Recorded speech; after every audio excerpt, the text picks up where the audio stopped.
ಜೀನಾಗೆ ಸಂಪಾದಕತ್ವದಲ್ಲಿ ಜಿಎನ್ಎಸ್ news ಸಾಗರ ಸುತ್ತದ ಆಚೆ ಈಚೆ ಬುಧವಾರದ news ಅಪ್ಡೇಟ್ಗೆ ತಮಗೆ ಸ್ವಾಗತ. ಮುಖ್ಯಾಂಶಗಳು: ರಜತ ಸಾಗರೋತ್ಸವ ವಿಜೃಂಭಿಸಿದ ಸಾಂಸ್ಕೃತಿಕ ವೈಭವ.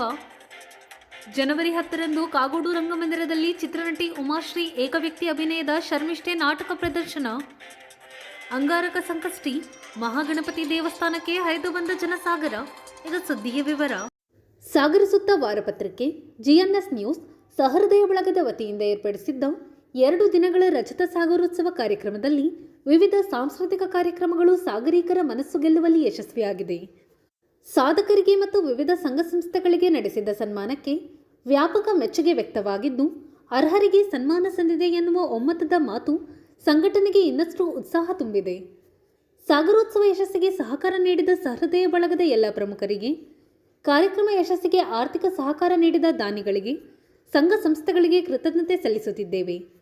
ಸಾಗರೋತ್ಸವ ಕಾರ್ಯಕ್ರಮದಲ್ಲಿ ನಡೆದ ಸಾಂಸ್ಕೃತಿಕ ವೈವಿಧ್ಯವನ್ನು ಜಿಎನ್ಎಸ್ ತೆರೆಯ ಮೇಲೆ ತರುತ್ತಿದೆ.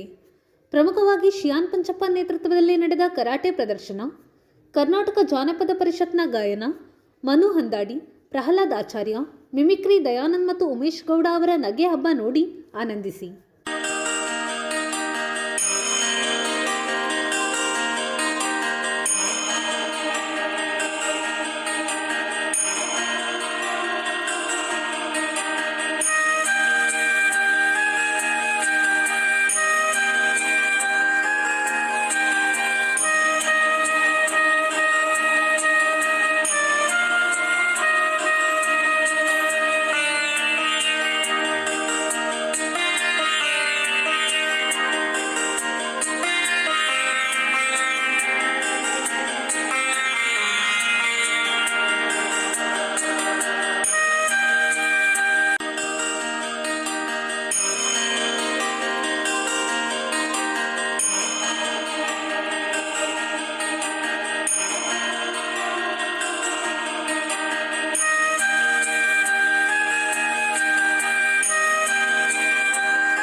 ನನ್ನ ಚಟ್ನಿ ನೀನ್ ಯಾಕೆ ಹಾಕೊಂಡಿದ್ದು? ಬಿಟ್ರೆ ಪ್ಲೀಸ್ ಬಿಡು, ಕಾಂಪ್ರಮೈಸ್. ನಾನೇನು ಹೇಳಲ್ಲ, ನೀನು ನನ್ಗೇನು ಹೇಳಕ್ ಬರ್ಬೇಡ. ಓಕೆ ಗಿಟ್ಟಿ, ನೀನ್ ಸುಮ್ಮನೆ ಇರು. ಮತ್ತೆ ನಾನು ಅವಳ ಹತ್ರ ಮಾತಾಡ್ತೀನಿ. ಚೆನ್ನಾಗಿದೆಯಾ ನನ್ನ? ಹೊಡಿತೀನಿ ನೋಡು, ಹೊಡಿತೀನಿ, ಮಲ್ಕೋತೀನಿ. ಮಲ್ಕೋಬೇಡಿ, ಮಲ್ಕೋತೀನಿ. ನೀನ್ ಈಗಲೇ ಮಲ್ಕೊಳ್ತೀವಿ ಸರಿ, ನನ್ ಹೊಡಿತಾರಂತೆ. ಹೌದಾ, ಹೊಡಿತೀರಾ? ಹೊಡಿತೀರೇನ್ರಿ? ಹೊಡಿಲಿ, ಕಲ್ ತಗೊಂಡು ಹೊಡೀರಿ. ಸದ್ಯ ಅಲ್ಲಿ ಕಲ್ಲಿಲ್ಲ, ಚಕ್ಲಿ ತಗೊಂಡು ಹೊಡೀರಿ. ಗಿಟ್ಟಿ, ನಿಂಗೆ ನನ್ ಕಡೆ ಇಷ್ಟ ಇದೆಯೋ? ಇದೆ, ಐ ಲವ್ ಯು. ಅದೊಂದು ಬೇಗ ಹೇಳ್ತಾನೆ. ಸೊ ನಿಂಗೆ ನನ್ ಕಂಡ್ರೆ ಇಷ್ಟ? ಹೌದು. ನಾನೇನಾದ್ರು ಸತ್ತೋದ ಏನ್ ಮಾಡ್ತೀಯಾ? ಅಲ್ತೀನಿ. ನಿಜವಾಗ್ಲು ನಿಜವಾಗ್ಲು ಹೇಗೆ ಆಗ್ತೀಯಾ ತೋರ್ಸು ನೋಡೋಣ, ಹೇಗೆ ಸಾಯ್ತೀಯಾ ತೋರ್ಸು ನೋಡೋಣ. ಆ ಸಾಯೋದೆಲ್ಲ ತೋರ್ಸಕ್ಕಾಗುತ್ತೇನೋ, ಅಳೋದೆಲ್ಲ ತೋರ್ಸಕ್ಕಾಗುತ್ತೇನೋ? ಸರಿ, ಅಳಬೇಡ. ಸರಿ, ಸಾಯ್ಬೇಡ. ನೀನ್ ಸಾಯಿದ್ರೆ ಸಾಯೋದು ಯಾರು? ನೀನ್ ಅಳೋದ್ರೆ ಅಳೋದು ಯಾರು? ನೀನ್ ಹೀಗೆ ಮಾತಾಡ್ತಿದ್ರೆ ನಾನು ಎಲ್ಲಾದ್ರೂ ಓಡೋಗ್ತೀನಿ, ಅಡ್ವರ್ಟೈಸ್ಮೆಂಟ್ ಕೊಡ್ತೀನಿ. ನಾನು ಓಡೋದ್ರೆ ಅಡ್ವರ್ಟೈಸ್ಮೆಂಟ್ ಕೊಡ್ತೀಯಾ? ಹೌದು. ಮುದುಕು ನಡೀತದ್ರಿ ಇವನು. ಏನಂತ ಕೊಡ್ತೀಯಪ್ಪ? ನೀ ಹೇಗೆ ಇರು, ನೀ ಹೇಗೆ ಇರು, ಎಲ್ಲೇ ಇರು, ಎಲ್ಲೇ ಇರು, ಅಲ್ಲೇ ಇರು. ಮಹಾತ್ಮ ಗಾಂಧಿ ಜೊತೆ ಇದೆಯಾ? ಇನ್ನೇನು ತುಳಾ ಗಾಂಧಿ ಜೊತೆ ಇರ್ತಾರ? ಗೊತ್ತಾಯ್ತು ಬಿಡಪ್ಪ. ಮಹಾತ್ಮ ಗಾಂಧೀಜಿ ಜೊತೆ ನೀನೇನ್ ಮಾಡ್ತಿದ್ಯಾ? ಕಣ್ಣು ಮುಚ್ಕೊಂಡು ಕೂತಿದ್ದೆ. ಕಣ್ಣು ಮುಚ್ಕೊಂಡು ಗೊತ್ತಾಯ್ತು. ಗಾಂಧೀಜಿ ಜೊತೆ ಮೂರು ಕೋತಿ ಮರಿ ಇರ್ತಂತೆ, ಕಿವಿ ಮುಚ್ಕೊಂಡು ಬಾಯಿ ಮುಚ್ಕೊಂಡು. ಸೊ ನೀನ್ ಕಣ್ಣು ಮುಚ್ಕೊಂಡಿದ್ಯಾ? Correct, very good. ಸೊ ಗಾಂಧೀಜಿನ ತುಂಬಾ ಹತ್ತಿರದಿಂದ ನೋಡಿದ್ದಾನೆ? ಇಲ್ಲ, ನೋಡಿಲ್ಲ. ಅವ್ರ ಜೊತೆಗೆ ಇದೆಯಲ್ಲೋ? ಕಣ್ಣು ಮುಚ್ಕೊಂಡಿದ್ದಲ್ಲ. ಕರೆಕ್ಟ್. ಹಾಗಾದ್ರೆ ನಿಂಗೆ ಅವ್ರ ಬಗ್ಗೆ ಏನು ಗೊತ್ತಿಲ್ಲ? ಎಲ್ಲ ಗೊತ್ತು. ನೋಡಿಲ್ಲ, ಬಟ್ ಆದ್ರೆ ಎಲ್ಲ ತಿಳ್ಕೊಂಡಿದ್ದಾನೆ. ಹೇಳು, ಮಹಾತ್ಮ ಗಾಂಧೀಜಿ ಬಗ್ಗೆ ನಿಂಗೆ ಏನ್ ಗೊತ್ತು? ಏನ್ ಬೇಕಾದ್ರೂ ಕೇಳು. ಓಕೆ, ಮಹಾತ್ಮ ಗಾಂಧೀಜಿ ಎಲ್ಲಿ ಹುಟ್ಟಿದ್ರು? ಮನೆಯಲ್ಲಿ. ಅಂದ್ರೆ ಅವ್ರ ಮನೆ ಎಲ್ಲಿದೆ? ನಮ್ಮ ಮನೆ ಹತ್ರ. ಅಂದ್ರೆ ನಿಮ್ಮ ಮನೆ ಎಲ್ಲಿದೆ? ಅವ್ರ ಮನೆ ಹತ್ರ. ಸರಿ, ನಿಮ್ಮಿಬ್ರು ಮನೆ ಎಲ್ಲಿದೆ? ಹತ್ರ ಹತ್ರ. ಬಿಟ್ಟಿ, ಅದ್ಯಾವ್ದು ಬೇಡ. ಮಹಾತ್ಮ ಗಾಂಧೀಜಿ ನಮ್ಗೇನೋ ಕೊಡ್ಸಿದ್ದಾರೆ. ಕರೆಕ್ಟ್. ಏನ್ ಕೊಡ್ಸಿದ್ದಾರೆ? ಒಂದಿನ ರಜೆ. ರಜೆ ಅಲ್ವೋ? ಆಗಸ್ಟ್ 15. ಗೊತ್ತಾಯ್ತು? ಈಗ ಗೊತ್ತಾಯ್ತು. ಹೇಳು, ಆಗಸ್ಟ್ 15 ನಮ್ಗೆ ಏನ್ ಕೊಡ್ಸಿದ್ದಾರೆ? ಚಾಕ್ಲೇಟ್ ಕೊಡ್ಸಿದ್ದಾರೆ.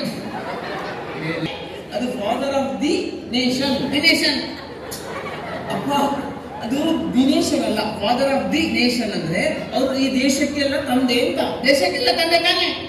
ಹೌದು. ಹಾಗಾದ್ರೆ ದಿನೇಶನ್ಗೂ ತಂದೆ ತಾನೆ? ಏನ್ ಲಾಜಿಕ್ ಅಪ್ಪ ಇದು. ಓಕೆ ಗಿಟ್ಟಿ, ಅವ್ರು ಯಾರಿಗಾದ್ರೂ ತಂದೆ ಆಗಿರ್ಲಿ. ಈಗ ನಂಗೆ ಅರ್ಜೆಂಟ್. ಏನ್ ಅರ್ಜೆಂಟು? ಗಟ್ಟಿ ಹೇಳು. ತಿಳಿಸ್ತಾನೇನೋ? ನೀನೇ ತಾನೇ ಗಟ್ಟಿ ಹೇಳೋನಿದ್ದು. ನಂಗೇನ್ ಗೊತ್ತು ನಿನ್ ಪ್ರಾಬ್ಲಮ್ ಯಾವ್ದು ಅಂತ. ಓಕೆ, ಅಲ್ಲಾದ್ರೂ ಬದಿಗೆ ಹೋಗು. ಅಲ್ಲಿ ನಂಗೆ ನಾಚಿಕೆ ಆಗುತ್ತೆ. ಮತ್ತೇನು ಉಚ್ಚೆ ಮಾಡ್ತೀಯಾ? ರಸ್ತೆಯಲ್ಲೆಲ್ಲ ಉಚ್ಚೆ ಮಾಡ್ಬಾರ್ದಪ್ಪ. ನಮ್ಮ ದೇಶದ ಪ್ರಧಾನಮಂತ್ರಿ ಏನ್ ಹೇಳಿದ್ದಾರೆ? ಸ್ವಚ್ಛ ಭಾರತ, ದೇಶನ ಸ್ವಚ್ಛವಾಗಿ ಇಟ್ಕೋಬೇಕು, ಗಲೀಜ್ ಮಾಡಬಾರ್ದು. ಇದು ಹುಡುಗರಾದ್ರೂ ಅಷ್ಟೇ, ಹುಡುಗಿಯರಾದ್ರೂ ಅಷ್ಟೇ, ಬೇಜಾರು ಮಾಡ್ಕೊಳ್ಬೇಡಿ. ಯಾರ ಬಗ್ಗೆ ನಾ ಹೇಳೋದಲ್ಲ, ಇದು ನನಗೆ ಸ್ವಯಂ ಅನುಭವವನ್ನು ನಿಮ್ಮ ಹತ್ರ ಹಂಚ್ಕೊಂಬಂದಿವ್ರಲ್ಲ. ಸ್ಕೂಟಿ ಬೇರೆ ಯಾರು ಬೇಡ, ನಮ್ಮ ಹೆಂಡತಿ ಮದುವೆ ಆದಾಗ ಮದುವೆ ಟೈಮಿಗೆ ಒಂದೆರಡು ಚಪ್ಪಲಿ ತಗೊಂಡಿದ್ದೇವೆ ನಾವು. ಹಳೇದನ್ನೆಲ್ಲ ಹಿಸ್ಟ್ರಿಯನ್ನೆಲ್ಲ ನೋಡಿದರೆ ಯಾವತ್ತೂ ಬೇಸರ ಮಾಡ್ಕೊಳ್ಳೋದಿಲ್ಲ. ಕೃಷ್ಣದೇವರಾಯನ ಹಿಸ್ಟ್ರಿ ಓದೋದು ಭಾಳ ಖುಷಿ ಪಡೋದು. ಮತ್ತು ಇವರನ್ನು ಯಾರು ನಮ್ಮ ಮೈಸೂರು ಮಹಾರಾಜರ ಇತಿಹಾಸವನ್ನು ಓದೋದು ಬಹಳ ಖುಷಿ ಪಡ್ತೇವೆ. ಒಂದೇ ಒಂದು ಇತಿಹಾಸವನ್ನು ನೋಡಿ ನಾವು ಬೇಸರ ಮಾಡೋದು ಯಾವ್ದು ಹೇಳಿ? ನಮ್ಮ ಮದಿ ಅಂಗಿ ನೋಡಿಕೊಂಡು, ಮದಿ ಚಪ್ಪಲಿ ನೋಡ್ಕೊಂಡು, ಮದುವೆ ಟೈಮಿಗೆಲ್ಲ ನಾವೇ ಎಲ್ಲ ಹುಡುಗರಿಗೆ ಅದು ಅನುಭವ ಆಗಿದೆ. 50-60 ಸಾವಿರ ರೂಪಾಯಿದೆಲ್ಲ ಶೇರ್ವಾನಿ ತೆಗೆಯುವುದು, 12,000 ರೂಪಾಯಿ ಶೂ, ವಾಚ್ ಬೇರೆ, ಅದಕ್ಕೆ ಕೋಟ್ ಬೇರೆ, ಎಲ್ಲ ಒಟ್ಟು ಮದುವೆ ಡ್ರೆಸ್ಸಿಗೆ 1-1.5 ಲಕ್ಷ ರೂಪಾಯಿ ಖರ್ಚು ಮಾಡ್ತೇವೆ. ಬರೀ ಮದುವೆ ದಿವಸ ಬಿಟ್ಟರೆ ಮತ್ತು ಬೇರೆ ಒಂದು ದಿವಸವೂ ನಾವು ಅದನ್ನು ಹಾಕೊಂಡು ಹೋಗೋದಿಲ್ಲ. ಹಾಕೊಂಡು ಹೋದ್ರು ಹೇಳ್ತಾರೆ ಅವನಿಗೆಲ್ಲ ಮರ್ಲಕ್ಕಂತ ಮಾತಾಡ. ಯಾರಾದರೂ ಅದನ್ನೆಲ್ಲ ಹಾಕೊಂಡು ಹೋಗ್ತಾರೆ.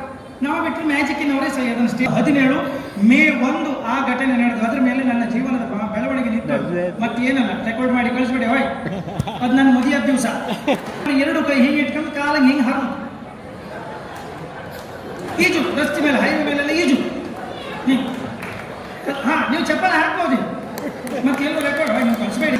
ಮಾನ ಮರ್ಯಾದೆ ಎನ್ನುವ ಪಂಚ ನರಗಳ ನಮ್ಮದು ಸತ್ತೇ ಹೋಗಿದೆ. ಇದ್ರೂ ಆಪರೇಷನ್ ಮಾಡಿ ತಗೊಂಡ್ಬಿಟ್ಟಿದ್ದೇವೆ. ಯಾಕಂದ್ರೆ ಕೆಲವು ಸರಿ ನಾವು ಈ ವೇದಿಕೆ ಬಂದಾಗ ನನ್ನ ಮಾತು ಅರ್ಥ ಆಗ್ತಲ್ಲ ಇವರೇ?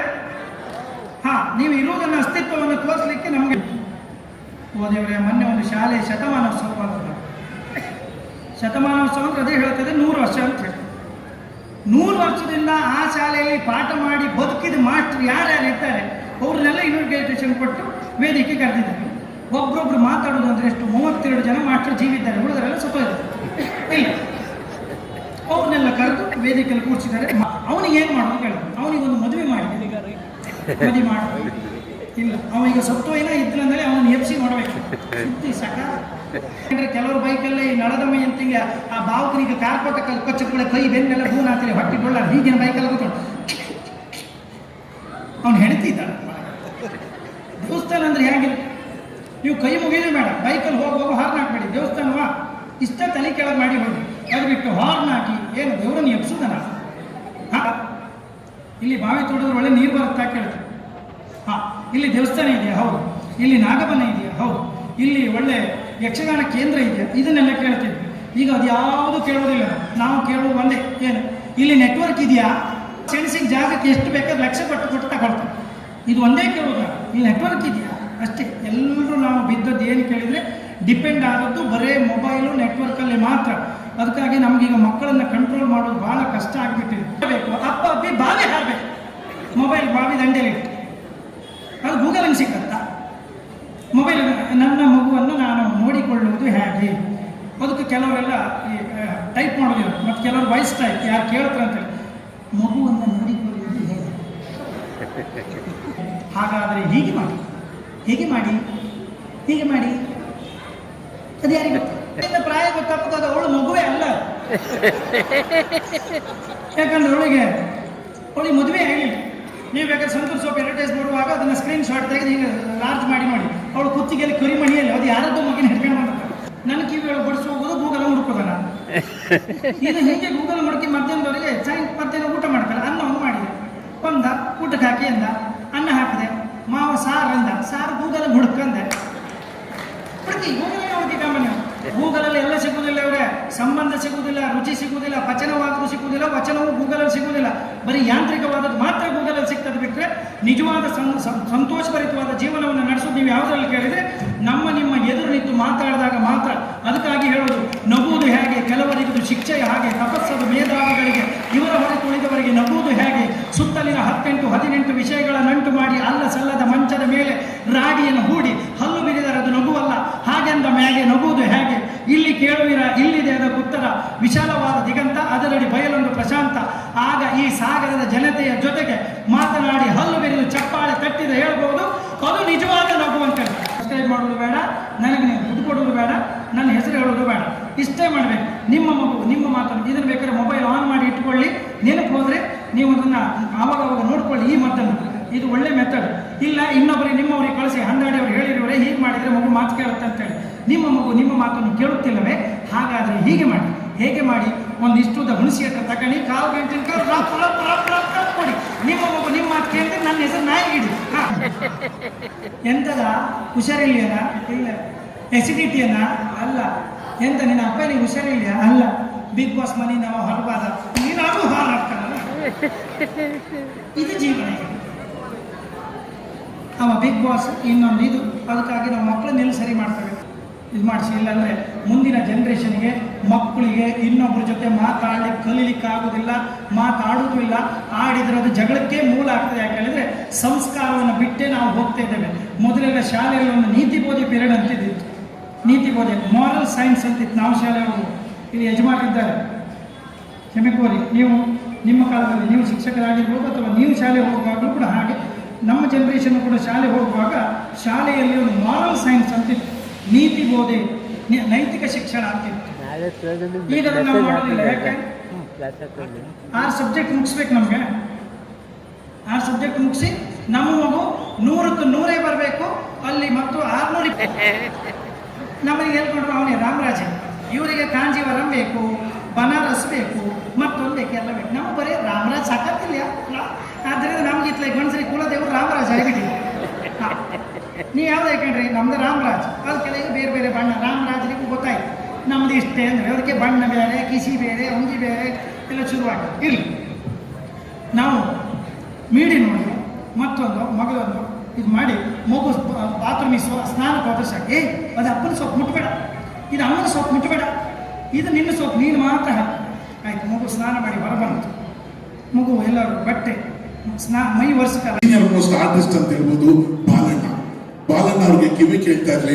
ಅದು ಸರಿಯಪ್ಪ, ಆದ್ರೆ ಒಂದು ವಿಷಯ ತಿಳ್ಕೋಬೇಕು, ಮನುಷ್ಯನ ಹುಟ್ಟಿದ ಮೇಲೆ 4 ಜನಕ್ಕೆ ಒಳ್ಳೇದ್ ಮಾಡ್ಬೇಕಯ್ಯ, ಅದೇ ಬದುಕು. ನಾನು ನಂದು ಅಂತಿರ್ಬಾರ್ದು, ನಮ್ಮವರು ನಮ್ ಜನ ಅದ್ರ ಬಗ್ಗೆ ಚಿಂತೆ ಮಾಡ್ಬೇಕು. ಅದು ಸರಿ. ಪ್ರಭಾಕರ್ ಒಂದ್ ಮಾತು ಮಾತ್ರ ನಿಜ, ಜೀವನದಲ್ಲಿ ಫೈಟ್ ಅಂದ್ರೆ ಹಗಲು ರಾತ್ರಿ ಕಷ್ಟ ಪಡೋದು, ಫೈಟ್ ಮಾಡೋದು ಡಾಕ್ಟರ್ಸ್ ಜೀವ ಉಳಿಸೋಕೆ. ಡಾಕ್ಟರ್ಸ್ ಫೈಟ್ ಮಾಡೋದು ಜೀವ ಉಳಿಸೋಕೆ. ಆದ್ರೆ ಫೈಟ್ ಅಂದ್ರೆ ಯಾರ್ದೋ ಕಾಲ್ ತಗಿ ತಲೆ ತಗಿ ಯಾವ ಮನುಷ್ಯನ ಸಾಯಿಸೋಂತ ಅಧಿಕಾರ ಯಾರಿಗೂ ಇಲ್ಲ. ಅವನೊಬ್ಬನೇ ನಮ್ಮನ್ನು ಸೃಷ್ಟಿ ಮಾಡ್ಬೋದು, ಅವನ್ ಮಾತ್ರ ನಮ್ಮನ್ನು ಕರ್ಕೊಂಡು ಹೋಗ್ತಾನೆ. ಫೈಟ್ ಅಂದ್ರೆ ಜೀವ ಉಳಿಸೋದು, ಪ್ರಾಣ ತಗಿ. ಒಂದ್ ಮಾತು ಮಾತ್ರ ನಿಜ, ಕನ್ನಡದ ಭಾಷೆಗಾಗ್ಲಿ, ಕನ್ನಡದ ಜನಕ್ಕಾಗ್ಲಿ, ಕರ್ನಾಟಕದ ಗಾಳಿಗಾಗ್ಲಿ ಏನಾದ್ರೂ ಹೆಚ್ಚು ಕಮ್ಮಿ ಆದ್ರೆ ಕರ್ನಾಟಕದ ಪ್ರತಿಯೊಂದು ಯುವಕನು ಒಂದು ಸಿನಿಮಾ ಆಗ್ತಾನೆ, ಅದ್ರಲ್ಲಿ ಅನುಮಾನವೂ ಇಲ್ಲ. ರಾಜ್ಕುಮಾರ್ ಎಷ್ಟು ಜನ್ಮಗಳ ನಾನು ಬಂದ ಅಂತ ಕಾಣುತ್ತೆ. ತಮ್ಮನ್ನೆಲ್ಲ ನೋಡುವಂತ ಸೌಭಾಗ್ಯ ಪಟ್ಟಿದ್ದೇನೆ ದೇವರು. ನಾನು ಆಗಾಗ ದೇವರಲ್ಲಿ ಬೇಡ್ಕೊಳ್ಳೋದಿಷ್ಟೇ, ಮತ್ತೆ ಜನ್ಮ ಅಂತ ಏನಾದ್ರೂ ಕರ್ನಾಟಕದಲ್ಲಿ ಕೊಡ್ಲಿ, ಅದು ತಮ್ಮಗಳ ಮನೇಲಿ ಕುತ್ಕೊಳ್ಳಿ ಅಂತ. ನೀವು ಚಪ್ಪಾಳೆ ಹೊಡಿತಾ ಇದ್ರೆ 2 ಸಂದರ್ಭದಲ್ಲಿ ಮಾತಾಡೋದು ತುಂಬಾ ಕಷ್ಟ ಆಗುತ್ತೆ.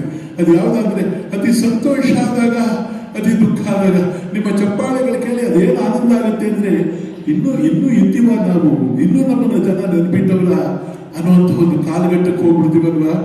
ಇಷ್ಟೆಲ್ಲ ಮಾತಾಡ್ಬೇಕಾದ್ರೆ ನಮ್ಮ ಸಾಗರ ಅಂದ ತಕ್ಷಣ ನಮಗೆ ನೆನಪರೋದು ಅದು ಸಾಗರದಂತ ವಿಶಾಲವಾದ ಮನಸ್ಸಿರುವ ಜನ, ಒಂದು ಒಳ್ಳೆ ಹಸಿರಿರುವಂತ ಜನ, ಒಂದು ಸೌಭಾಗ್ಯ ಇರುವಂತ ಮಣ್ಣು. ಆ ಮಣ್ಣಿನಲ್ಲಿ ಹುಟ್ಟೋದೇ ಒಂದು ಪುಣ್ಯ ಅಲ್ವಾ, ಅಂತ ಪುಣ್ಯವಂತನ ನೋಡೋದೊಂದು ಪುಣ್ಯ ಅಲ್ವಾ ನಮಗೆ. ಇಷ್ಟೆಲ್ಲ ಮಾತಾಡ್ಬೇಕಾದ್ರೆ ಎಲ್ಲೋದ್ರಪ್ಪ ನಮ್ಮ ರಾಜ್ಕುಮಾರ ಅಂತ ನೀವು ಯೋಚನೆ ಮಾಡಬಹುದು. ನಿಮ್ಮ ರಾಜ್ಕುಮಾರ ಇಲ್ಲಿ ಅಭಿಮಾನಿ ದೇವರುಗಳಲ್ಲಿದ್ದಾರೋ ಅವರ ಋಣನ ಎಷ್ಟು ಜನ್ಮ ಆದ್ರೂ ತೀರ್ಸಕ್ಕಾಗಲ್ಲ. ಮಾತು ಹುಟ್ಟಬೇಕಾದ್ರೆ ಇಲ್ಲೇ ಹುಟ್ಟಬೇಕು ಅಲ್ವಾ. ಆದ್ರೆ ಒಂದು ಮಾತು ಹೇಳ್ತಾರೆ, ಈ ಶಿಷ್ಯ ಗುರುನ ಮೀರಿಸ್ಬೇಕಂತೆ, ಮಗ ಅಪ್ಪನ ಮೀರಿಸ್ಬೇಕಂತೆ. ನೀವು ಮೀರಿಸಿಸ್ಬಿಟ್ರಲ್ಲ ಅಪ್ಪನ ಅಲ್ವಾ. ಅದೇ ಈ ಜೀವನ ಇರೋದು.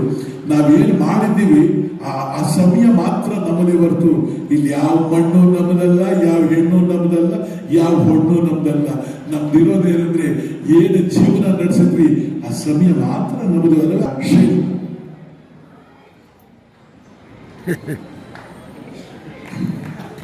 ಬನ್ನಿನ ಒಂದ್ ಮಾತ್ರ ನಿಜ, ಜೀವನದಲ್ಲಿ ಬೇಕಾದ್ರೂ ಸ್ನಾನ ಮಾಡ್ಬಿಡ್ಬೋದು, ಸನ್ಯಾಸ ತಗೊಂಡ್ಬಿಡ್ಬೋದು, ಕೋಟ್ಯಾಧೀಶ್ವರ ಆಗ್ಬಿಡ್ಬೋದು. ಆದ್ರೆ ಸಂಸಾರ ಮಾಡೋದು ತುಂಬಾ ಕಷ್ಟ ಕಲ್ಲ. ಸಂಸಾರ ತುಂಬಾ ದೊಡ್ಡ ಕಷ್ಟನೇ ಇಲ್ಲ. ಗಂಡ ಹೆಂಡತಿ ಇಬ್ರು ಕೂತಿದ್ದಾರೆ, ಒಬ್ರು ಮುಖ ನೋಡ್ಕೊಂಡು ಒಬ್ರು ನಗ್ತಾನೆ ಇದ್ದಾರೆ ಅವಾಗ್ಲಿಂದ ಅಂದ್ರೆ ಅನುಮಾನ ಪಡೆಯೋರು ಗಂಡ ಹೆಂಡತಿ ಅಲ್ಲ. ಆಗಾಗ ಜಗಳ ಆಡ್ತಾ ಇದ್ರೆ ಮಾತ್ರ ಗಂಡ ಹೆಂಡತಿ. ಸಂಸಾರ ಅಂದ್ರೆ ಹಾಗೆ ಸ್ಟಾರ್ ಅಂಬರೀಷ್. ಆದ್ರೆ ಈ ದೇಶ ನಮ್ಮದು, ಈ ಜನ ನಮ್ಮವರು ಅಂದಮೇಲೆ ನಡೀತಾರಲ್ಲ ನಮ್ಮವರಿದ್ಲೆ ನಮ್ಮವ್ರನ್ನ ಚೆನ್ನಾಗಿ ಮಾಡ್ಕೋಬೇಕು. ಆಗಲೇ ಈ ದೇಶ ಉದ್ಧಾರ ಆಗೋದು. ರಾಜಕೀಯ ಆಗಿರ್ಲಿ, ಸಿನಿಮಾ ಆಗಿರ್ಲಿ, ಜನಗಳನ್ನ ಚೆನ್ನಾಗಿ ನೋಡ್ಕೊಂಡ್ರೆ ಅವ್ರು ನಮ್ಮನ್ನು ಚೆನ್ನಾಗಿ ನೋಡ್ಕೊಂಡ್ರು. ಅದು ಬಿಟ್ಟು ನಾನು ಅಂತ ಅಹಂಕಾರ ಬಿಟ್ರೆ ಯಾರು ಇರೋದಿಲ್ಲ. ಎಸ್ ಓಕೆ, ನಾವೇನೋ ಮಾಡಿಲ್ಲ, ಮಾಡಬೇಕಾಗಿದ್ದ ಕೆಲಸ ಬೇಕಾದಷ್ಟು. ಅದು ಒಂದು ಮಾತು ಹೇಳ್ಬೇಕು, ನಮ್ಮ ಸಿನಿಮಾ, ನಮ್ಮ ನಾಟಕ, ನಮ್ಮವರು, ನಮ್ಮ ಜನ ಅನ್ನೋ ಪ್ರೀತಿ ಇರಬೇಕು. ಪಕ್ಕದ ಮನೆ ತಾಯಿ ಒಳ್ಳೆ ಸೀರೆ ಉಟ್ಕೊಂಡಿದ್ದಾಳೆ ತಮ್ಮ ಅಂತ ಹೋಗ್ತೀವ ಅಲ್ಲ. ನಮ್ಮ ತಾಯಿ ಹರ್ಕಲ್ ಸೀರೆ ಉಟ್ಕೊಂಡಿರ್ಲಿ, ನಮ್ಮ ತಾಯಿನೇ. ನಮ್ಮ ಕನ್ನಡ ಸಿನಿಮಾ ಹಾಗಿರಲಿ, ಮೊದಲು ಕನ್ನಡಿಗರಾಗಿ ನಾವು ನೋಡ್ಬೇಕು, ಆಮೇಲೆ ಬೇರೆಯವ್ರಿಗೆ ಹೇಳ್ಬೇಕು ಅಲ್ಲ. ನೀನಿನ್ನು ಮಗು ಕಣಬ. ಇದರ ವಾಯ್ಸ್ 15 साल के नहीं 1000 साल के इतिहास भारत को आगे रहेंगे. भारत की हर कंकर में शंकर है ना भाइयों. Thank you. ರೈಟ್ ಅಷ್ಟೇ ಬನ್ನಿ. ಈ ಕಡೆ ಬನ್ನಿ, ಲೆಫ್ಟ್ ಬನ್ನಿ. ಅಲ್ಲ, ಇವತ್ತು ಕುಡ್ಕೊಂಡು ಬಂದಿದ್ದೀರಲ್ವೇರೆ? ಇವತ್ತೇ ಕುಡ್ಕೊಂಡು ಬರ್ಬೇಕು ಅಂತ ಹೇಳಿದ್ದಾರೆ. ಯಾರು ಹೇಳಿದ್ದು? ಅಂಗಡಿಯವರು. ಅಲ್ಲ, ಬರ್ಬೇಕಾದ್ರೆ ಸರಿ ಇದ್ರಲ್ಲ, ಯಾರು ಉಮೇಶ್ವರನ ತಂದು ಕೊಟ್ರ ಯಾರಿಗೆ? ಇಲ್ಲ, ಬರ್ಬೇಕಾದ್ರೆ ಸರಿ ಎಲ್ಲರೂ ಬರ್ಬೇಕಾದ್ರೆ ಸರಿ ಇದ್ದಾರೆ, ಹೋಗ್ಬೇಕಾದ್ರೆ ಹಾಳಾಗೋಯ್ತಾರೆ. ಇಷ್ಟೊಂದು ಕೆಟ್ಟ ವಾಸನೆ ಬರ್ತಿದೆಯಲ್ಲ, ಸ್ವಲ್ಪ ದೂರ ಆದ್ರೆ ನಿಲ್ರಿ ಆ ಕಡೆ. ಕೆಟ್ಟ ವಾಸನೆ ಬರ್ತಾ ಇದೆಯಾ? ಮತ್ತೇನು ಮಕ್ಕಳಿರಿ, ನಮ್ಮ ಮಾಯಿ ಬರೋ ವಾಸನೆ ಕೆಟ್ಟ ವಾಸನೆ ಅಂದ್ರೆ. ಮತ್ತೇನದು ಮಾಡಿ? ಎಂತ ಒಳ್ಳೆ ವಾಸನೆ ಗೊತ್ತಾ ಇದು? ಕರ್ನಾಟಕದ 6 ಕೋಟಿ ಜನರಲ್ಲಿ 5 ಕೋಟಿ ಜನರು ಹೆಂಡತಿರೋದು ಆದ್ರೆ ಇದೇ ವಾಸನೆ ಕುಡ್ಕೊಂಡು ಮಾಡ್ಕೊಳ್ಳೋದು. ಒಂದ್ ದಿವಸ ಕುಡಿದು ಹೋಗ್ಬಿಟ್ರೆ ನಿನ್ನ ನಮ್ಮ ಯಜಮಾನರು ಕುಡ್ಕೊಂಡೇ ಬಂದಿಲ್ಲ, ಅದಕ್ಕೆ ನಿನ್ನೆ ಬರ್ತಾ ಇಲ್ಲ, ಅದಕ್ಕೆ ನಾವೇ ಪ್ರಿಂಟ್ ಮಾಡಿ ಕೊಡ್ತಾ ಈ ವಾಸನೆ ಮಾಡಿ. ಅಭಿಮಾನಿಗಳು ತುಂಬಾ ಜನ ಇದ್ದಾರೆ ಇಲ್ಲಿ. ಎಲ್ಲ ನಾವು ಗೊತ್ತಿಲ್ಲ, ಟೈಮ್ ಆಗಿದೆ. ಅಲ್ಲ ಏನೋ ಆಗ್ಲಿ, ನಾಳೆಯಿಂದ ಕುಡ್ಕೊಂಡು ಬರುವಾಗಿಲ್ಲ. ನಾಳೆಯಿಂದ ದೇವರೊಳಗೆ ಕುಡ್ಕೊಂಡ್ ಬರಲ್ಲ, ಪ್ರಮಾಣ ಮಾಡಿ ಹೇಳ್ತೀನಿ, ನಾಳೆಯಿಂದ ಕುಡ್ಕೊಂಡ್ ಬರಲ್ಲ. ನಾಳೆ ನಮ್ಮ ಅಮ್ಮ ಬರ್ತಿದ್ದಾರೆ. ನಿಮ್ಮ ಅಮ್ಮ ಬರ್ತಾರ? ನನ್ನ ಅಮ್ಮ ನಿಮ್ಮ ಅಮ್ಮ ಬರ್ತಾರ ದೇವರೊಳಗೆ ನಾವು ಕುಡ್ಕೊಂಡ್ ಬರಲ್ಲ, ಪ್ರಮಾಣ ಮಾಡ್ತೀನಿ ಕುಡ್ಕೊಂಡ್ ಬರಲ್ಲ. ಇವತ್ತಿಗೆ ಖುಷಿ ಆಯ್ತಪ್ಪ. ನಾಳೆ ನಿಮ್ಮ ಅಮ್ಮ ನಾವು ಕುಡ್ಕೊಂಡ್ ಬರೋದೇ ಇಲ್ಲ, ಬರುವಾಗ ಒಂದು ಫುಲ್ ಬಾಟಲ್ ತರ್ತೀನಿ, ನಾನು ನಿಮ್ಮ ಅಮ್ಮ ಒಟ್ಟಿಗೆ ಕುತ್ಕೊಂಡು. ಕಾರ್ ನನ್ನ ಮೇಲೆ ಹೋದ್ರೆ ಏನಾಗ್ತದೆ? ಸತ್ತೋಗ್ಬಿಡ್ತೀರಾ ನೀವು? ಎಷ್ಟು ಲಕ್ಷದ ಕಾರು? ಒಂದು 7-8 ಲಕ್ಷ ಎತ್ಕೊಳ್ಳಿ. 8 ಲಕ್ಷದ ಕಾರ್ ನನ್ನ ಮೇಲೆ ಹೋಗ್ಬಿಟ್ಟು ಸತ್ತೋಗ್ಬಿಡ್ತೀನ? ಹೌದು. ಹೋಗಿರಿ ಮೊಕ್ಕೆ. ಏನಕ್ಕೆ? ₹1,00,000 ಪ್ಲೇನ್ ಹೋಗೈತೆ ನನ್ನ ಮೇಲೆ, ಇದುವರೆಗೂ ಸಾಯಲಿಲ್ಲ. ಮೊನ್ನೆ ಟ್ರೈನ್ ಹೋಯ್ತು ನನ್ನ ಮೇಲೆ, ನಾನು ಸಾಯಲಿಲ್ಲ. ಒಂದು ಸ್ವಂತ ಹೆಂಡತಿ, ಒಂದು ಸ್ವಂತ ಮನೆ. ನಾನು ಹೇಳಿದೆ ಸ್ವಂತ ಹೆಂಡತಿ ಇರೋದು ಮನೆ ಎಲ್ಲಿಂದ ತರಲಪ್ಪ, ನಾನು ಮೇಷ್ಟ್ರು ಆಗಕ್ಕಿಲ್ಲ. ಇವತ್ತಿನ ಮೇಷ್ಟ್ರು ದೊಡ್ಡ ಸಂಪಾದನೆ ಅದೆಲ್ಲ ಸಾಧ್ಯನ? ಯಾಕೋ ಆಗಲ್ಲ. ಊರು ಹೊರಗಡೆ ಹೋಗು, ಬೇಕಾದಷ್ಟು ಸೈಟ್ಗಳನ್ನ ಕಡಿಮೆ ರೇಟಿಗೆ ಕೊಡ್ತಾ ಇದ್ದಾರೆ, ಬೈಪಾಸ್ ಅಲ್ಲಿ ಹೋಗಿ ತಗೊಳ್ಳೋ. ನಾನು ನಮ್ಮ ಅಪ್ಪನ ಮಾತು ಕೇಳ್ಕೊಂಡು ಹೋದೆ ಸರ್. ಹೋಗ್ತೀನಿ, ಅಲ್ಲಿ ಹೋಗಾದ್ಮೇಲೆ ಗೊತ್ತಾಯ್ತು ಲೇಔಟ್ ಮಾಡಿದಾನಲ್ಲ ಸೈಟ್ ಕಳೆದು, ಅಲ್ಲೇ ಸ್ಮಶಾನ, ಅದೆರಡೂ ಮಧ್ಯೆ ಪಕ್ಕ ಮಾಡಿಬಿಟ್ಟಿದ್ದಾರೆ. ಪುಣ್ಯಾತ್ಮ ಒಂದೇ ಒಂದು ಕರೆಕ್ಟಾಗಿ ಕೇಳಿಸ್ಕೊಳ್ಳಿ ಈ ವಿಷಯನ, ಮಧ್ಯೆ ಒಂದೇ ಒಂದು ಕಾಂಪೌಂಡ್ ಇಲ್ಲ, ಒಂದೇ ಒಂದು ತಂತಿ ಬೇಲಿ ಇಲ್ಲ. ನಾನು ಲೇಔಟ್ ಇದು ಸೈಟ್ ಹೋದ ಸುತ್ಕೊಂಡು ಈ ಸಣ್ಣ ಒಳಗಡೆ ಹೋಗಿ ನಿಂತ್ಕೊಂಡೆ. ಎಲ್ಲಿ ನಿಂತ್ಕೊಂಡಿದ್ದೀನಿ? ಸ್ಮಶಾನದಲ್ಲಿ ಹೋಗಿ ನಿಂತ್ಕೊಂಡೆ. ಆಯ್ತಾ? ಆ ಮರದ ಕೆಳಗಡೆ ಒಬ್ಬ ಮುದ್ಕ ಕೂತಿದ್ದ ಸರ್. ಅವನನ್ನು ನೋಡಿ ಮೊದಲನೇ ಪ್ರಶ್ನೆ ಕೇಳಿದ್ದು, ಏನ್ ಬೇಕಿತ್ತು? ನಾನು ಏನಕ್ಕೆ ಹೋಗಿದ್ದೆ? ನಾನು ಸೈಟ್ ಬೇಕಿತ್ತು ಅಂದೆ. ಮೇಲಿಂದ ಕೆಳಗಡೆ ನೋಡಿ, ಇಷ್ಟು ಬೇಗನ ಅಂದ. ನಾನ್ ಮಹಾನ್ ಬುದ್ಧಿವಂತ ತರ ಮುಂದೆ ರೇಟ್ ಜಾಸ್ತಿ ಆಯ್ತದೆ ಅಂತ ಈಗಲೇ ತಗೋತಾ ಇದ್ದೀನಿ ಅಂತ. ಮತ್ತವನು ಆದ್ರೂ ಚಿಕ್ಕ ವಯಸ್ಸಾಯ್ತಪ್ಪ ಅಂತ. ನಮ್ಗೆ ವ್ಯಾಮೋಹ ಬಿಡ್ಬೇಕಲ್ಲ. ನಾನು ಕೇಳಿದೆ, ಅಲ್ಲ ಇಲ್ಲಿ ಯಾರ್ಯಾರು ಸೈಟ್ ತಗೊಂಡವ್ರೆ ಅಂದೆ. ಅವನು ಊರಲ್ಲಿರೋ ದೊಡ್ಡವ್ರಿಗೂ ಚಿಕ್ಕವ್ರಿಗೆಲ್ಲ ಇಲ್ಲೇ ಸೈಟ್ ಇರೋದು. ನಾನು ಸ್ಕ್ವೇರ್ ಫೀಟ್ ಎಷ್ಟು ಹೋಗಿ ಮಾಮೂಲಿ ಜನ ಸ್ಕ್ವೇರ್ ಫೀಟ್ ಎಷ್ಟು ಒಂದೇ. ಇಲ್ಲಿ ಸೈಟ್ ತಗೋಬೇಕಂದ್ರೆ ಜನ ಸಾಯ್ತಾರೆ. ಅವನು ಹೇಳಿದ್ದು ಸರಿ, ಇಲ್ಲಿ ಸೈಟ್ ತಗೋಬೇಕಂದ್ರೆ ಜನ ಸಾಯ್ತಾರೆ ಗೊತ್ತಾ. ಅಯ್ಯೋ ತುಂಬಾ ಕಾಸ್ಟ್ಲಿ ಇರಬೇಕು ಅಂದೆ. ಅಲ್ಲಿ ಯಾರೋ ದೂರದಲ್ಲಿ ಒಂದಷ್ಟು ಗುಂಡಿ ತೊಗೊಂಡು 4 ಹೂವು ಹಾಕಿದ್ದೆ ಸರ್. ನಾನೇ ಅನ್ಕೊಂಡೆ ಯಾರು ಗುದ್ಲಿ ಪೂಜೆ ಮಾಡೋದವ್ರೆ ಅನ್ಕೊಂಡೆ. ಯಾರು ಗುದ್ಲಿ ಪೂಜೆ ಮಾಡೋರೆ ಅಂದೆ. ಹ್ಞೂ ಕಣಪ್ಪ, ಸಂಜೆ ಗೃಹಪ್ರವೇಶ 3 ದಿವಸ ಊಟ ಹಾಕ್ತಾರೆ, ಬಂದ್ಬಿಡು. ಈ ತರ ಜೋಕ್ಗಳೆಲ್ಲ ಏನೋ ಮಾಡ್ತಿಲ್ಲ. ಬೆಂಗಳೂರು NGO ಕಾರ್ಯಕ್ರಮ ಆರ್ಗನೈಸ್ ಮಾಡಿದ್ದು, ಹೋಗಿದ್ದೆ. ಮಧ್ಯದಲ್ಲಿ ಈ ತರದ್ದು ಏನ್ ದಾಳಿ ಕೂತಿದ್ರೆ ಹಂಗೆ ನಾನು ಒಬ್ಬನೇ ಕೂತಿದ್ದೀನಿ. ನಿರೂಪಕ ಬಂದ, ನನ್ನ ಭೇಟಿ ಮಾಡಿಲ್ಲ, ಪರಿಚಯ ಮಾಡಿಲ್ಲ, ಅದರ ಜನರನ್ನ ಇಂಟ್ರೊಡ್ಯೂಸ್ ಮಾಡಿದ ರೀತಿ ಮಾತ್ರ ಸಖತ್ತಾಗಿತ್ತು. ನೋಡಿ, ಇಂದು ವಿಶ್ವ ಏಡ್ಸ್ ದಿನಾಚರಣೆ. ಈ ವಿಶ್ವ ಏಡ್ಸ್ ದಿನಾಚರಣೆಗೆ ಅರ್ಥಪೂರ್ಣ ಅತಿಥಿಗಳಾಗಿ ಉಮೇಶ್ ಗೌಡರು ಬಂದಿದ್ದಾರೆ. ಅರ್ಥಪೂರ್ಣ ಅತಿಥಿಗಳು ನೋಡಿ, ಏಡ್ಸ್ ಅಂತ ದೊಡ್ಡ ಕಾಯಿಲೆ ಅಲ್ಲ. ಅದನ್ನು ಬಂದವರು ಕೂಡ ಎದುರಿಸಿ ಬದುಕಿದ್ರೆ ಏನು ಬೇಕಾದ್ರೂ ಸಾಧನೆ ಮಾಡಬಹುದು. ಅದು ಗೌಡ್ರೆ ಉದಾಹರಣೆ. ತಲೆ ಕೆಟ್ಟೋಗ್ಬಿಡ್ತೀನಿ, ಏನ್ ಹೇಳ್ತಾ ಇದ್ದಾನಪ್ಪ, ನಾವಿನ್ನೇನು ಹೇಳಬೇಕು, ಇನ್ನೇನು ಬಡ್ಕೋಬೇಕು ಅಲ್ವಾ? ನಾವು ಯಾವುದೇ ವಿಷಯಗಳನ್ನು ತೆಗೆದುಕೊಳ್ಳಿ, ಕಾರ್ಯಕ್ರಮಗಳು ಹೋದಾಗ ಇದೇ ತರದ ಅನುಭವ ಆಗಿದೆ. ಬೆಂಗಳೂರು ನಿಮಾನ್ಸ್ ಹಾಸ್ಪಿಟಲ್ ಒಂದ್ಸಲ ರಾಜ್ಯೋತ್ಸವದ ಕಾರ್ಯಕ್ರಮ ಕರೆದಿದ್ವಿ ಸರ್. ನನಗೆ ನಿಮಾನ್ಸ್ ಹಾಸ್ಪಿಟಲ್ ಯಾವುದು ಅಂತ ಗೊತ್ತಲ್ಲ. ಯಾವ ಆಸ್ಪತ್ರೆ? ಹುಚ್ಚರಾಸ್ಪತ್ರೆ. ದಯಣ ಇದೇ ತರ ಒಂದಿಷ್ಟು ಜೋಕ್ ಮಾಡ್ತಾ ಒಂದ್ಸಲ ಹೇಳಿದ್ರು, ಇದೇ ಜೋಕ್ ಹೇಳ್ತಾ ಇದ್ದೆ. ಬೆಂಗಳೂರು ನಿಮಾನ್ಸ್ ಅಲ್ಲಿ ನೀನು ಮಾತಾಡಕ್ ಅಲ್ಲೇ ಮಾತಾಡಕ್ ಸರಿ ನೀನು. ನಾನು ಕಶ್ಯಪ್ ಅಂತ ನನ್ನ ಸ್ನೇಹಿತ, ಅವನಿಗೆ ಫೋನ್ ಮಾಡ್ದ, ಇಲ್ಲ ಒಂದು ಕಾರ್ಯಕ್ರಮ ಇದೆ, ನೀನು ಬರಬೇಕು. ನಾನು ಹೇಳಿದೆ, ಹುಚ್ಚಾಸ್ಪತ್ರೆಗೆ ಭಾಷಣ ನಡೀತದ, ನಗೆ ಭಾಷಣ ಹುಚ್ಚಾಸ್ಪತ್ರೆಯಲ್ಲಿ ನಡೀತದ, ಬೇಡ ಕಣ ನಾನು ಬರಲ್ಲ. ಇಲ್ಲಪ್ಪ, ನೀನು ತಪ್ಪು ತಿಳ್ಕೊಂಡಿದ್ಯಾ, ಇದು ಪೇಷಂಟ್ಸ್ಗಳಿಗಲ್ಲ. ರಂಗಸಂಪದ ಬೆಂಗಳೂರು ತಂಡದ ಆಶ್ರಯದಲ್ಲಿ ಸ್ಪಂದನ ಸಾಗರ ಸಹಯೋಗದಲ್ಲಿ ಜನವರಿ 10ರಂದು ಸಂಜೆ 7ಕ್ಕೆ ಕಾಗೋಡು ತಿಮ್ಮಪ್ಪ ರಂಗಮಂದಿರದಲ್ಲಿ ಹೆಸರಾಂತ ಚಲನಚಿತ್ರ ನಟಿ ಉಮಾಶ್ರೀ ಅವರ ಏಕವ್ಯಕ್ತಿ ಅಭಿನಯದ ಶರ್ಮಿಷ್ಠೆ ನಾಟಕ ಪ್ರದರ್ಶನಗೊಳ್ಳಲಿದೆ ಎಂದು ಸ್ಪಂದನ ಸಂಸ್ಥೆಯ MV ಪ್ರತಿಭಾ ತಿಳಿಸಿದರು. ಬುಧವಾರ ಸುದ್ದಿಗೋಷ್ಠಿಯಲ್ಲಿ ಅವರು ಮಾತನಾಡುತ್ತಿದ್ದರು. ಗೋಷ್ಠಿಯಲ್ಲಿ ಕೀರ್ತಿರಾಜ್, ಜ್ಯೋತಿ ಬಿಕೆ, ಮಮತಾ ಇನ್ನಿತರರು ಹಾಜರಿದ್ದರು. ಬಂದಿದ್ದೇವೆ. ಪತ್ರಿಕಾಗೋಷ್ಠಿಯನ್ನು ಕರೆದ ಬಹಳ ಮುಖ್ಯವಾದ ವಿಚಾರ, ಇದೇ ಜನವರಿ 10ನೇ ತಾರೀಕು ಬರುವ ಶನಿವಾರ ಕಾಗೋಡು ತಿಮ್ಮಪ್ಪ ರಂಗಮಂದಿರದಲ್ಲಿ ಸಂಜೆ 7 ಗಂಟೆಗೆ ಸರಿಯಾಗಿ ಶರ್ಮಿಷ್ಠೆ ಎಂಬ ನಾಟಕ ಪ್ರಯೋಗ ಆಗ್ತಾ ಇದೆ. ಇದು ಉಮಾಶ್ರೀ ಅವರು ಅಭಿನಯಿಸ್ತಿರ್ತಕ್ಕಂತಹ ಏಕ ವ್ಯಕ್ತಿ ಪ್ರಯೋಗ, ಸೋಲೋ ಪರ್ಫಾರ್ಮೆನ್ಸ್. ಇದರ ರಚನೆ ಬೇಲೂರು ರಘುನಂದನ್ ಅವ್ರದ್ದು, ವಿನ್ಯಾಸ ಮತ್ತು ನಿರ್ದೇಶನ ನಮ್ಮವರೇ ಆದ ಹೆಗ್ಗೋಡಿನ ರಾಷ್ಟ್ರ ಕಂಡ ಬಹುದೊಡ್ಡ ನಿರ್ದೇಶಕ ಚಿದಂಬರರಾವ್ ಜಂಬೆ ಅವರದ್ದು. ರಂಗ ಸಂಪದ ಬೆಂಗಳೂರು ತಂಡ ಈ ಒಂದು ನಾಟಕವನ್ನ ಪ್ರಸ್ತುತಪಡಿಸ್ತಾ ಇದೆ. ರಂಗ ಸಂಪದ ಕರ್ನಾಟಕದ ಪ್ರಸಿದ್ಧ ರಂಗ ತಂಡಗಳಲ್ಲಿ ಒಂದು. ಕಳೆದ 53 ವರ್ಷಗಳಿಂದ ಅನೇಕ ಅತ್ಯುತ್ತಮ ನಾಟಕಗಳನ್ನ ಕನ್ನಡ ರಂಗಭೂಮಿಗೆ ನೀಡಿದೆ. ದಿಗ್ಗಜರಾದಂತಹ ಪ್ರಸನ್ನ, ಆರ್ ನಾಗೇಶ್ ಇರ್ಬೋದು, CGK ಅವರು, ನಾಗಾಭರಣ ಅವರು, ಬಿ ಸುರೇಶ್ ಅವರು, ಇಂತಹ ಬಹುಮುಖ್ಯ ರಂಗಭೂಮಿಕೆಯಲ್ಲಿರ್ತಕ್ಕಂತಹ ನಿರ್ದೇಶಕರ ನಾಟಕಗಳು ರಂಗ ಸಂಪದ ತಂಡದಿಂದ ಹೊರಬಂದಿದೆ. ಹಾಗೇನೆ 50 ವರ್ಷ ಪೂರೈಸಿದಾಗ ರವೀಂದ್ರನಾಥ ಟ್ಯಾಗೂರ್ ಅವರ ಕಾದಂಬರಿ ಘರ್ಬೈರೆಯನ್ನು ಕೂಡ ನಾಟಕ ರೂಪದಲ್ಲಿ ಪ್ರದರ್ಶಿಸಿದ್ದು ರಂಗ ಸಂಪದದ ಹೆಗ್ಗಳಿಕೆ. ಇದೀಗ ಶರ್ಮಿಷ್ಠೆ ನಾಟಕವನ್ನ ರಂಗ ಸಂಪದ ಪ್ರಸ್ತುತಪಡಿಸ್ತಾ ಇದೆ. ಶರ್ಮಿಷ್ಠೆ ನಾಟಕದ ಕಥಾವಸ್ತು, ನಾನು ಇದರ ಸಾಫ್ಟ್ ಕಾಪಿಯನ್ನ ಕಳಿಸ್ತೇನೆ, ಬೇರೆ ಹಾರ್ಡ್ ಕಾಪಿಗಳನ್ನು ತರಕ್ಕಾಗಿಲ್ಲ. ಶರ್ಮಿಷ್ಠೆ ಪಾತ್ರ ನಿಮಗೆ ಗೊತ್ತಿದೆ, ಸದಾ ಪ್ರಸ್ತುತವಾಗಿರ್ತಕ್ಕಂಥದ್ದು. ಯಯಾತಿ, ಪುರು ಮತ್ತು ಶರ್ಮಿಷ್ಠೆ ಅವರ ಮಧ್ಯೆ ನಡೀತಕ್ಕಂಥ ಒಂದು ತ್ರಿಕೋನ ಸಂಘರ್ಷವನ್ನ ಮುಖಾಮುಖಿ ಮಾಡ್ತಕ್ಕಂತಹ ಒಂದು ಸಂದರ್ಭವನ್ನ ಉಮಾಶ್ರೀ ಅವರು ನಮ್ಮ ಮುಂದೆ ಇಡ್ತಾ ಇದ್ದಾರೆ. ಇದನ್ನ ನಾವು ಅಲ್ಲಿ ನೋಡಿನೇ ಅರ್ಥೈಸ್ಕೋಬಹುದು. 1 ಗಂಟೆ 10 ನಿಮಿಷ ಅವಧಿ ಇರ್ತಕ್ಕಂಥ ಈ ನಾಟಕ ಈಗಾಗಲೇ ನಾಡಿನ ಹಲವೆಡೆಯಲ್ಲಿ, ದಾವಣಗೆರೆ, ಬೆಂಗಳೂರು, ಮೈಸೂರು, ಶಿವಮೊಗ್ಗ, ತೀರ್ಥಹಳ್ಳಿ ಇತ್ಯಾದಿ ಕಡೆ ನಡೆದು ಇದು 26ನೇಯ ಪ್ರಯೋಗ ಇಲ್ಲಿ ನಡೀತಾ ಇರ್ತಕ್ಕಂಥದ್ದು. ಜಂಬೆ ಅವ್ರ ಬಗ್ಗೆ ನಾನು ಪ್ರತ್ಯೇಕವಾಗಿ ಮತ್ತೆ ಪರಿಚಯ ಮಾಡಿಕೊಡೋ ಅಗತ್ಯನೇ ಇಲ್ಲ.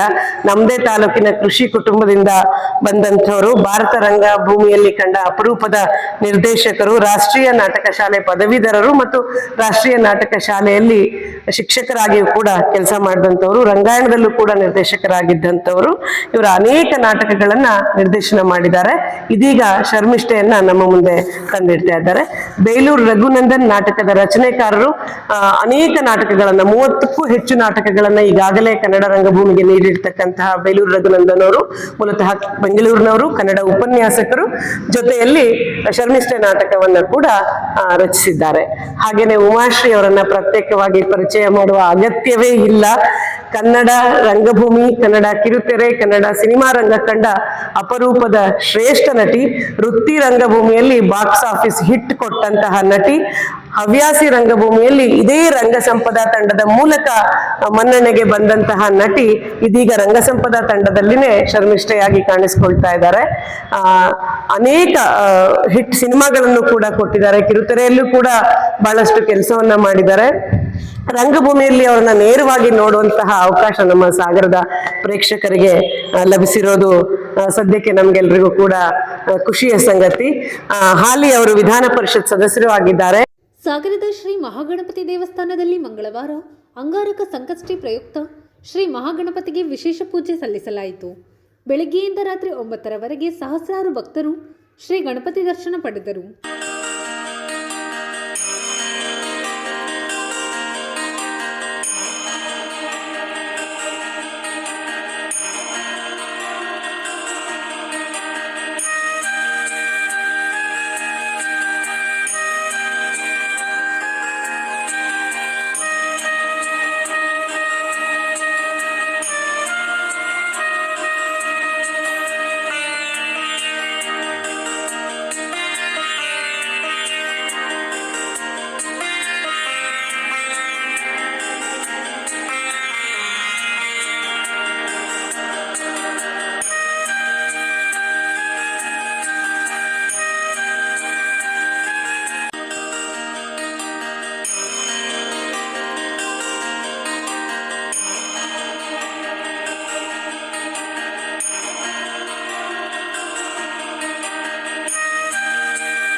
ಇದು ಬುಧವಾರದ ಸಮಗ್ರ ಸುದ್ದಿ. ನಿರಂತರ ಸುದ್ದಿಗಾಗಿ ನೋಡ್ತಾ ಇರಿ GNS ನ್ಯೂಸ್. ನಮಸ್ಕಾರ.